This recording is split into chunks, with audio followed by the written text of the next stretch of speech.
Et puis l'autre élément, c'est celui que je vais quand même aborder avec vous aujourd'hui, c'est quel est l'agenda de ceux qui nous imposent tout ça, vu qu'il n'est pas sanitaire, vu qu'ils recommencent avec l'Ukraine, vu qu'ils recommencent avec l'énergie, vu qu'ils ont l'air de vouloir recommencer avec la question climatique. C'est quoi au fond qui les habite? Et là, nous sommes dans cet extraordinaire paradoxe, qui est que d'un côté, ils le disent aussi ouvertement qu'il est possible, mais que dans l'état de déboussolement collectif dans lequel on est, c'est la meilleure manière de le cacher.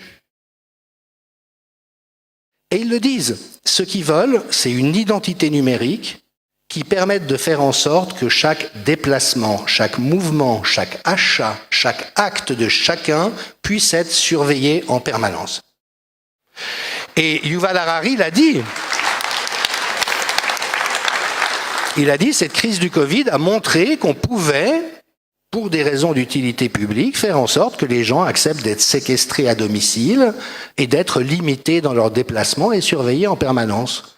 Concluant, l'expérience a été réussie.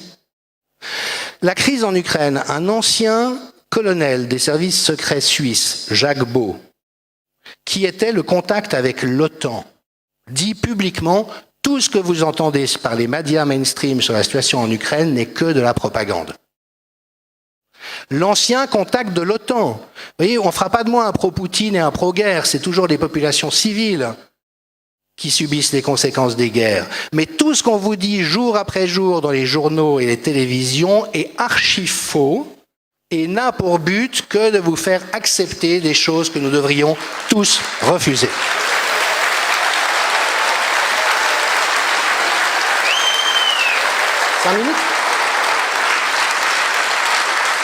J'avais dit avec le Covid, mais attention, on est en train de saccager l'économie réelle. Et il suffit de se balader dans les villes en France aujourd'hui, on voit à quel point ça a déjà été saccadé. Avec les hausses du prix de l'énergie qui se profilent, vous croyez qu'il va y avoir combien de dizaines de milliers de faillites de petites et moyennes entreprises en France? Ça va être un massacre. Tout ça parce que l'OTAN a fait sauter des gazoducs avec la Russie, et les journaux osent dire, on ne sait pas qui c'est qui a fait ça. Mais attendez, le sénateur Yves Pozzo di Borgio a dit, moi les journalistes me disent qu'ils savent très bien, ils n'ont pas le droit de le dire. Ils n'ont pas le droit de nous dire que nous sommes en train d'être pris en otage par un gouvernement sociopathe qui veut nous mettre à genoux, qui veut nous plonger dans la misère et qui veut s'arroger les pleins pouvoirs sur nous.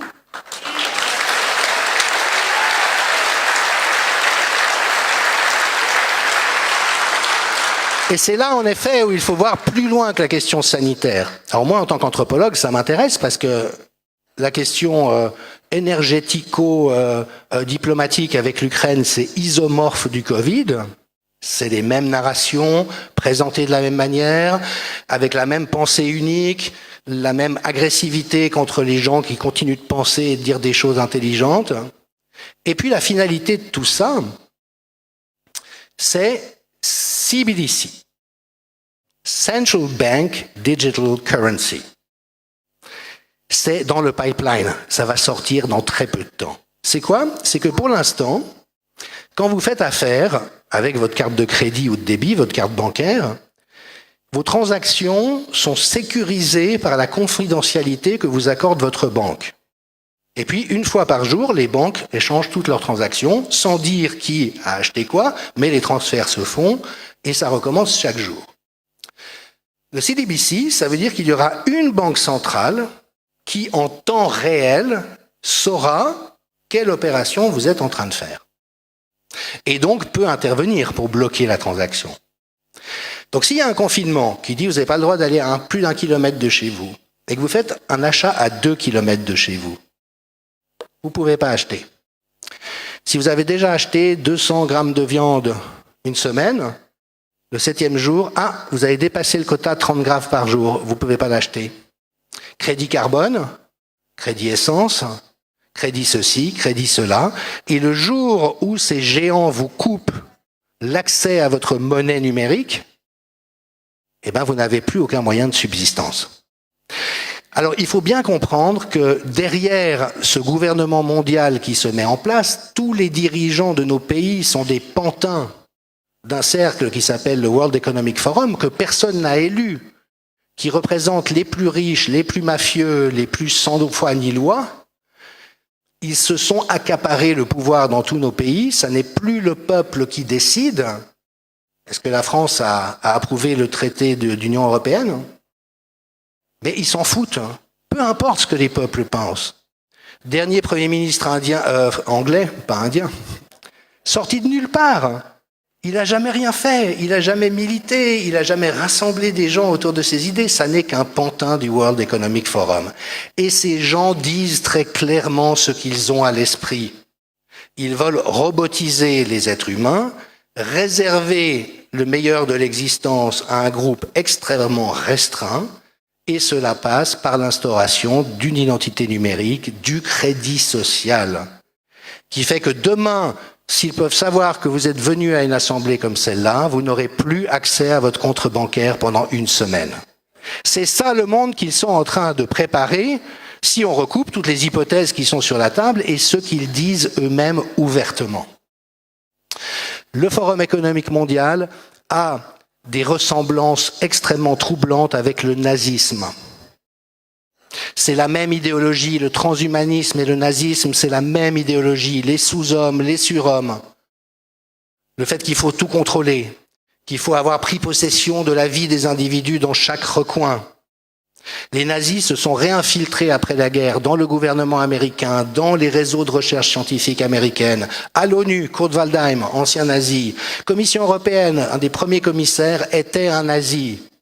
OMS, héritage nazi, George Soros, héritage nazi. On voit le nazisme ressortir de partout. Ce sont souvent les mêmes sur le plan héréditaire. Klaus Schwab est le fils d'un dignitaire nazi qui utilisait des prisonniers dans ses usines. Et ça est en train, Prescott Bush, le grand-père de George W. Bush, était un des principaux financeurs du régime hitlérien. Les Rockefeller étaient un des principaux financeurs du régime hitlérien. Donc, je n'affirme rien à ce stade, mais on a un faisceau d'éléments très inquiétants et qui commencent à être probants, qui laissent entrevoir que nous sommes probablement face à un retour de la pieuvre. C'est-à-dire que ce monstre que nous croyons avoir vaincu en 1945 est de retour, sous un autre visage, avec d'autres leviers, mais la même intention finale, c'est de pouvoir prendre un contrôle absolu sur la population. Alors,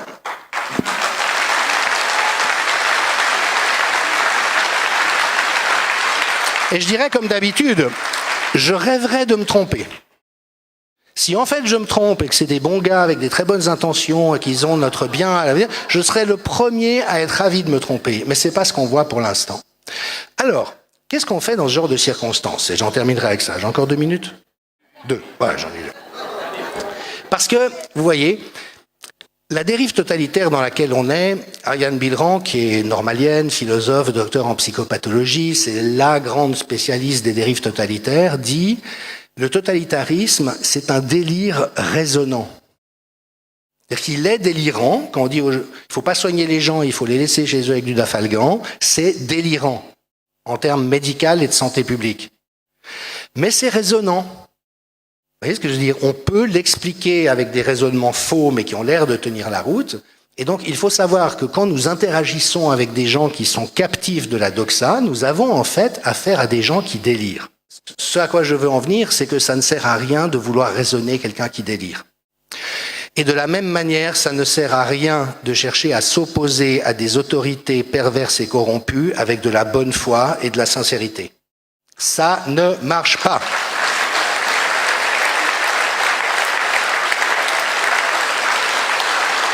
Quelle est la ressource qu'il nous reste? C'est celle de la présence. Nous devons être partout sur le terrain, comme vous le faites magnifiquement, devant les écoles, devant les hôpitaux, devant les mairies, devant les ministères. Être là et regarder les gens dans les yeux.